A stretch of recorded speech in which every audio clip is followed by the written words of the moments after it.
Assalamu alaikum. Wannan bidiyo namu na yau zai fara ne da tambaya. Shin kin yi ko ka yi registration na Harvest? Idan baka yi registration na Harvest ba, to me kake jira baka yi registration na Harvest ba? Gashi Harvest ya yi nisa yanzu yana ta ba ma al'umman da suka yanke hukuncin shiga dama suna ta samun arziki. Ke ma haka baki wannan rijista na Harvest ba? To menene kika zauna kina ta yi? Gashi lokaci na ta tafiya. Har an kusa ma a rufe ba da kyauta na airdrop. Kina zaune mutane suna ta haɗa 'yan kan kuɗi. Wasu na siyan gidaje, wasu na siyan motoci. Harvest yana ba da kuɗi. Don haka ku yi ƙoƙari ku shiga tafiyan Harvest. Yau bidiyonmu zai ta'allaka ne akan hanyoyi guda 7 da ake samun kuɗi a Harvest. Hanya ta farko shine na airdrop na kyautan wannan HMT token ɗin. Hanya ta biyu kuwa ita ce hanya ta referral wato gayyata. Na ukunsu kuma shine hanya na Harvest Global Pool. Na 4 kuwa shine Harvest Globe wato H1 da H2 matrix. Na 5 shine rank bontic. Na 6 su shine lottery. Na 7 shine royalty. Waɗannan su ne hanyoyi wanda ake samun kuɗi a cikin wannan project mai albarka na Harvest. Bari mu fara da hanyar farko wato hanya na airdrop da ake badawa. Wannan airdrop da ake badawa airdrop ne wanda ake kyautata zaton zai fito a dala 10, wanda yake kowane ƙwaya ɗaya kaga yayi daraja kenan. dala 10 in ka juya shi a kuɗinka na Najeriya ai ba ƙaramin kuɗi bane. Wannan HMT token ɗin token ne wanda ake mishi tsare-tsare masu kyau, wanda da ana sa rai cikin sabon shekarar nan zai shiga cikin coin market cap. Don haka za a samu dama ga duk wani holder in yana da buƙatar ya je ya saida wannan token, za a ba shi dama ya je ya saida shi. Bayan nan wannan token ana baka shi ne a yayin da kai registration. To da nawa kai registration? Kayi ne da poll guda 7, sannan kuma ka samu kyautar dala 50. Kaga daga nan ma ka riga ka mai da kuɗinka. To ba nan ba fa'idar take. Akwai fa'ida a wajen na gaba. Ai fa'idojin ma a cikin Harvest ba za su ƙirgu ba. Don haka yanzu bari mu je ga hanyar samu na gaba wato referral. Da fari idan za ka shiga cikin wannan project na Harvest sai ka yi registration wato free registration, wanda ake yin shi da poll guda 6. Ƙwara ɗaya za ka ƙara ya zama 7 domin za a cire gas fee. Bayan ka samu poll ɗinka ka yi registration, za a baka kyautan airdrop kamar yadda muka faɗi a baya, wanda yake a yanzu ana ba da ƙwaya ɗaya ne. Ƙwara ɗaya kuma zai fito a dala 10 ne. Don haka ba ƙaramin alheri mutum zai samu ba. Sai mu je ga yadda ake raban shi wannan poll ɗin idan ka shiga ka yi registration. Da fari za a raba shi kamar haka ne. Za a raba ma level wato mutanen da suke a jere tun daga wanda ya gayyata da wanda aka gayyata da wanda ya gayyaci wanda ya gayyata, duka waɗannan mutane har level 5 duka za su samu fa'ida a cikin wannan registration da wanda ya yi referral, wanda ya amfani da referral link ɗinsu ya yi. Da fari mutum na farko wanda zai fara samu shine wanda ka karɓi link ɗin shi kai rijista, zai samu poll guda 3, yayin da sauran za a raba guda 1 ma offline na biyu, guda 1 ma offline na 3. Don haka ga yadda rabe-raben waɗannan poll ɗin suke. Kenan duk wani poll da ka shigo da shi cikin Harvest, rarraba shi ake yi ma community da suke cikin wannan project ɗin. Ta nan ne ake samu. Ina fata kun fahimci wannan. Za ku samu 50% direct income kenan a yayin da kuka referral wani. Don haka kar ku yi wasa da ɓangaren referral. To sai mu je ga hanyar samu na 3, wato Harvest Global Pool. Wannan Harvest Global Pool ɗin ana samun kuɗi alhaji. Hajiya, me kuke jira ne? Ku yi ƙoƙari fa ku shiga cikin wannan project na Harvest. Kai ma da kake ciki, ka yi ƙoƙari ka laganci waɗannan bayanai da muke gudanarwa ɗaya bayan ɗaya. To a cikin Global Pool, idan za ka shigo Global Pool, shi ma fa sai ka taho da guzurin poll. Za ka taho da poll guda 31 ne. Waɗannan poll guda 31 za a rarraba shi kamar haka. Guda 23 zai tafi zuwa ga pool, wato wannan asusu da ake adana dukkanin poll ɗin da wanda ya shigo da shi domin amfanin dukkanin global member. Za kuma a cire kwaya 8 za a cire ma waɗannan liners ɗin. Liner ɗin nan su ne upliner, wato wanda ya gayyaci wanda ya gayyace ka, ya gayyaci wanda ya gayyace ka, wanda ya gayyaci, haka har mataki zuwa mataki 5. To ga yanda kasansu zai zama.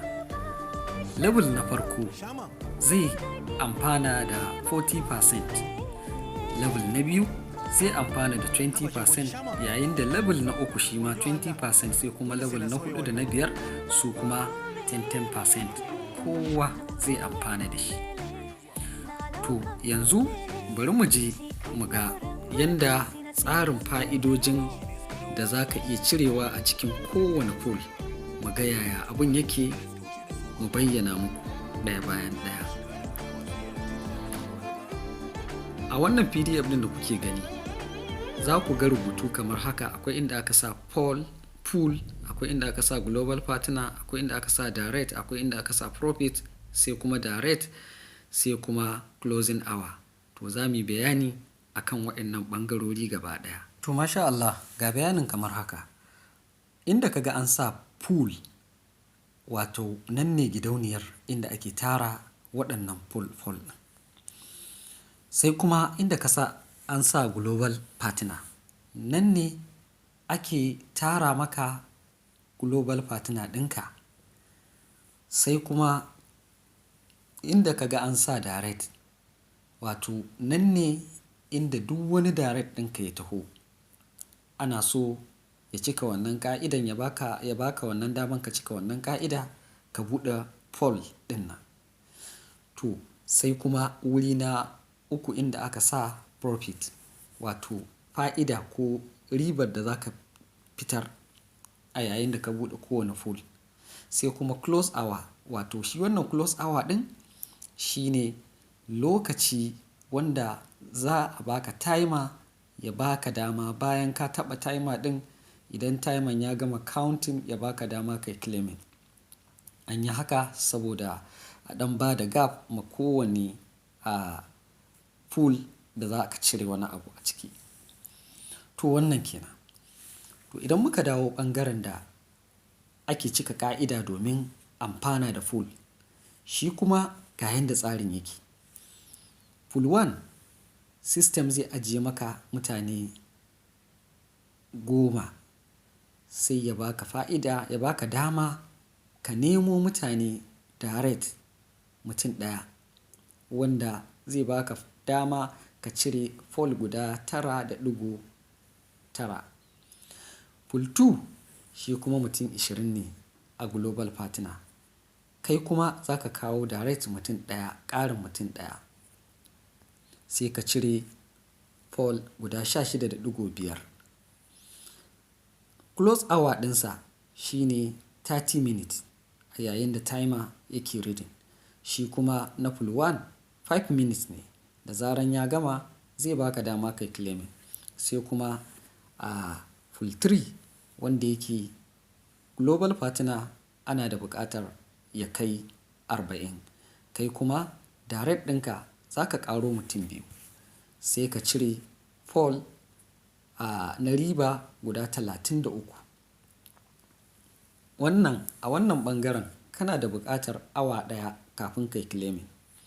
Sai kuma pool 4 wanda yake pool 4 ɗin nan global partner guda 100 ne. Kuma ana da buƙatar ƙarin mutum 2 a direct ɗinka wanda zai baka dama ka cire poll guda 17.6. Shi kuma 2 hours kaɗai kake da buƙata kafin kai claiming idan ka taɓa timer. Sai kuma na 5 wanda yake ɗauke da global member guda 200. Kai kuma ana buƙatar ka ƙara kawo direct mutum 2 sai ya baka dama ka cire waɗannan poll guda 33. Kana da buƙatar awa 360 wato kwana 15. Sai kuma mu je ga pool na 6. Pool na 6 yana da mutum 800 kuma a direct ɗinka ana da buƙatar ƙarin mutum 1 ne kawai.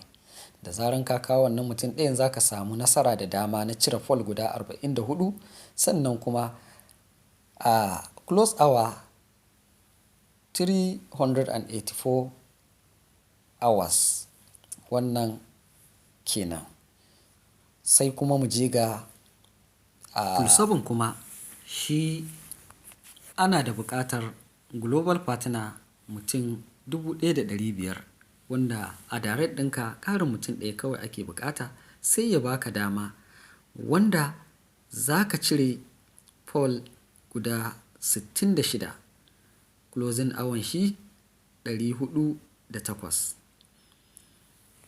Sai kuma mu je ga pool 8 wanda mutum 3,000 ake buƙata a global partner. Sai ka ƙaro mutum 1 wanda zai baka dama ka cire profit na poll guda 110. Shi kuma close hour 432 ne. Sai mu je ga pool 9 wanda yake mutum 5,000 ake da buƙata a global partner ɗinka. Kana da buƙatar ƙarin mutum 1 a direct ɗinka wanda zai baka dama da fa'idar cire poll guda 154. Wannan closing hoursa awa 456.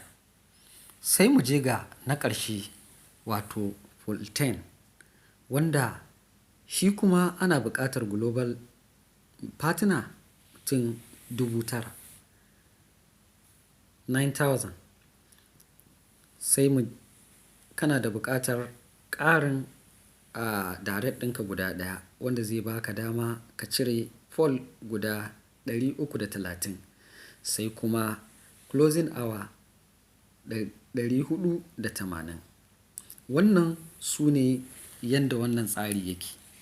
To yanzu bari mu lissafa mu ga adadin poll ɗin da za ka cire idan ka yi nasarar buɗe wannan pool 1 to 10 ɗin.